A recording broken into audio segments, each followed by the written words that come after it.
हमारे इस चैनल मैथिली गंगा को लाल बटन दबाकर सब्सक्राइब करें व घंटी के निशान का बटन दबाएं ताकि सभी नए वीडियो आप तक तुरंत पहुंचे बिल्कुल मुफ्त।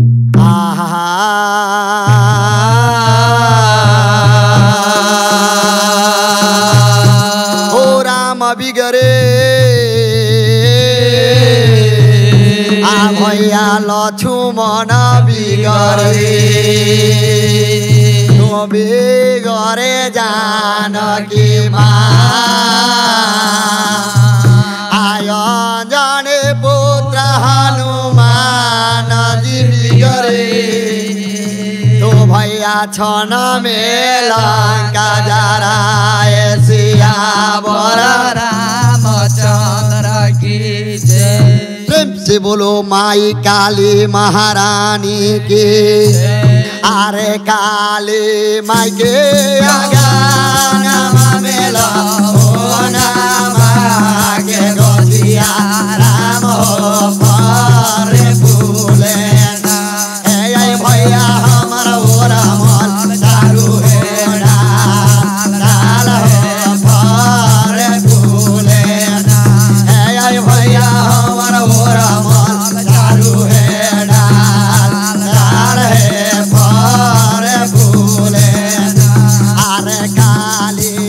के गाना मेला ओ नामा के गोदिया राम हो पर फूले भैया हमारा ओ रामन चारू है डाल है पर फूले भगतिया भैया ओ रामन चारू है डाल है पर फूले संगतिया भैया ओ रामन चारू है डाल है पर फूले अरे कटवैया ओ नगथिया पलंग बन भय राम हो ताहे पलंग बन सुतय भय हम नाना दो के भय राम हो ताहे पलंग बन सुतय भय हम नाना दो के भय राम हो ताहे पलंग बन अरे कटवैया ओ नगथिया पलंग बन भय राम हो ताहे पलंग बन सुतय भय हम नाना दो के भय राम हो ताहे पलंग बन सुतय भय हम नाना दो के भय राम हो ताहे पलंग बन रे सुतय भय हम नाना दो के भय राम हो ताहे पलंग बन अरे अलगे सुतिया अलगे बैठिया नाना दो के भय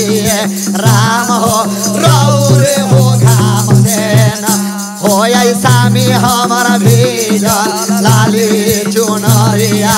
राम हो रौरे हो घाम देना हो पियवा हमारा भेजल लाली चुनरिया राम हो रौरे हो घाम देना अरे अलगे सुतिया अलगे बैठिया नाना दो के भय राम हो रौरे हो घाम देना हो पियवा हमारा भेजल लाली चुनरिया राम हो रौरे हो घाम देना हो पियवा हमारा भेजल लाली चुनरिया राम हो रौरे हो घाम देना हो सामी हमारा भेजल लाली चुनरिया राम हो रौरे हो घाम देना अरे घर पछुआ धोबिया भैया हवे हितावा हो हम धोवाई देवो हे धानी तोरा चोना रे के